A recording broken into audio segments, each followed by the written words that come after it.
السلام علیکم ورحمۃ اللہ وبرکاتہ۔ آج کے عنوان میں آپ حضرات سے فرشتوں اور شیطان کی حقیقت کے حوالے سے عرض کروں گا کہ اللہ تعالیٰ نے جب اپنی قدرتوں کو آشکار کرنا چاہا تو اللہ تعالیٰ نے سب سے پہلے نور کو پیدا کیا اور اس نور سے مستقل مخلوق فرشتوں کی تخلیق ہوئی۔ نورانیت کے سبب سے یہ فرشتے طبعاً اطاعت شیار اور عبادت گزار پیدا ہوئے۔ غرور اور تکبر کی بجائے ان پر خوف خشیت کا غلبہ طاری رہا، اسی لیے یہ ہر وقت اللہ جل شانہ سے خائف رہتے ہیں اور انہیں بارگاہ رب العزت سے جو بھی حکم ملتا ہے اسے بلا تاخیر اور بلا چون چرا فوراً بجا لاتے ہیں اور دن رات اللہ رب العزت کی تسبیح و عبادت میں لگے رہتے ہیں۔ فرشتوں کے بعد جو دوسری مخلوق مستقل پیدا کی گئی وہ جنات ہیں اور ان کی تخلیق آگ سے ہوئی، جیسا کہ قرآن کریم نے بتایا ہے۔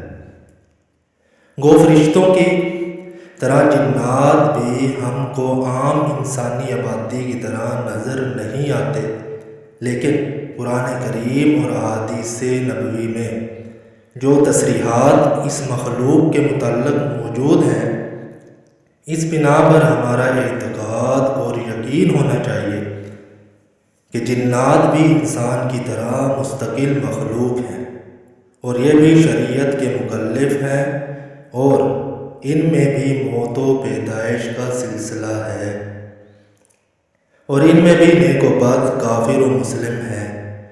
کیونکہ ان کی خلقت آگ سے ہے، اس لیے ان کی طبیعت میں بڑی تیزی پائی جاتی ہے۔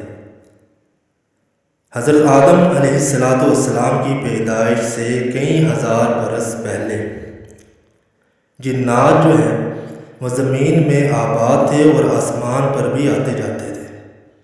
جب جنات نے آپس میں زمین پر فتنہ و فساد اور خون ریزی پھیلائی تو فرشتوں کو حکم ہوا کہ جنات کو زمین کے اوپر سے دور کیا جائے تاکہ زمین ان کی آلودگی سے پاک ہو جائے۔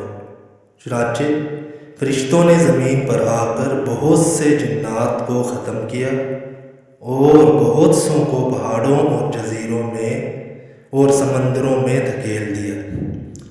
انہی جنات میں سے ایک ابلیس بھی تھا جس کا نام عزازیل تھا اور یہ بڑا عالم، فاضل اور عبادت گزار تھا۔